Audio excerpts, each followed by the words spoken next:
Hi everyone, my name is Kim Needham. I'm a physical therapist and co-owner of Team Rehab Physical Therapy Clinic in Avon. I was asked to put together some injury prevention activities that you guys can do at home. This is my daughter Delaney. She plays on the 16-2s. She's going to be the one that demonstrates some of our stretches for us today. We're going to discuss two different types of stretching, dynamic stretching and static stretching. Dynamic stretching is typically what you do before every practice and every match. Static stretching should be done after you complete your workouts. The first exercise will be lunge walks. As you're doing this activity, you want to make sure you're doing it slow and controlled. You want the front leg to be parallel to the floor and the back knee to almost touch the ground each time. Second exercise is the inchworm. When you're doing this, you want to keep your back legs straight. That's going to help stretch out those hamstrings and also some of the lower back muscles. You're going to work your way out as far as you can that you're comfortable as you go down across the floor.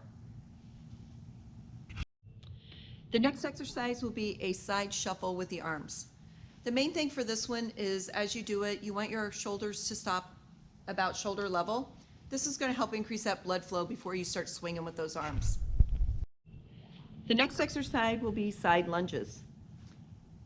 Main thing to remember with doing this is that you keep your balance and that as you're doing this, this is to stretch the inside of those thighs as well as a little bit of hamstring.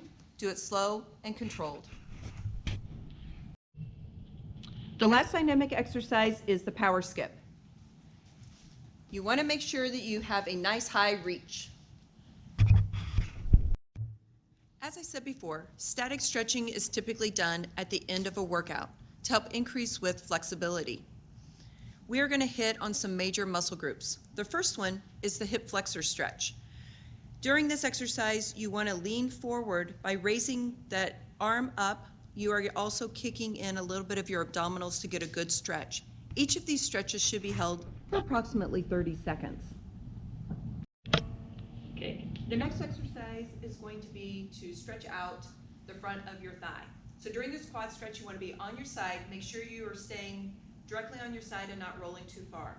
To get a little bit of additional stretch, you can bring this knee back a little further, and that's going to stretch further into the front of the thigh and up into your hip.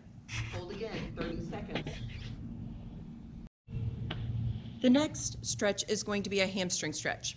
You can use the stairs or you can use a chair. The main thing is keep your knees straight, you want your back straight, and you lean forward with your chest. Keep that back straight the whole time. Do not allow those shoulders to round out and their back to round. The next exercise is going to be to stretch out your glutes and piriformis. You want to make a figure 4, crossing that foot over your knee, staying up nice and tall. Again, lead with your chest, and you're going to take that to the point where you feel a stretch in your hip. Again, hold it for about a 30-second count, and then you're going to switch and do that other leg. Here you go. The next exercise we're going to work on is to stretch out the adductors on the inside of those legs. A simple butterfly stretch will work for this. You want to again bring those feet in as close as you can towards your body, driving those knees down towards the floor, and then leaning forward to get the additional stretch and hold.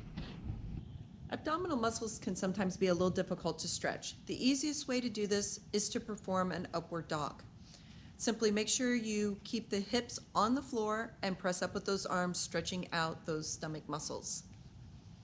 The next exercise is going to be to work on the lower back. By doing a child's pose, you want to begin on your hands and knees and then sit back onto your heels with those arms stretched out in front of you. A variation of this is going to be to angle the arms to the side, and that will help stretch the side muscles along those obliques. Make sure you go both sides to keep it even. And again, don't forget to hold these exercises for about 30 seconds each direction to get a nice long stretch. Okay, the next exercise is going to be to stretch out your shoulders. This is going to be important for those after we get done serving and our hitters especially.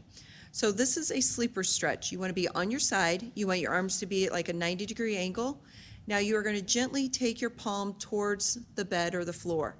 You will not get all the way down. Only take it to the point of stretch. This should not be forceful, but a nice gentle stretch just to stretch out those muscles after working them.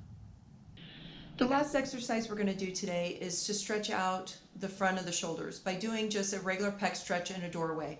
So putting your forearms onto a door frame, flat, you want to step forward with one foot and kind of just lunge forward straight ahead.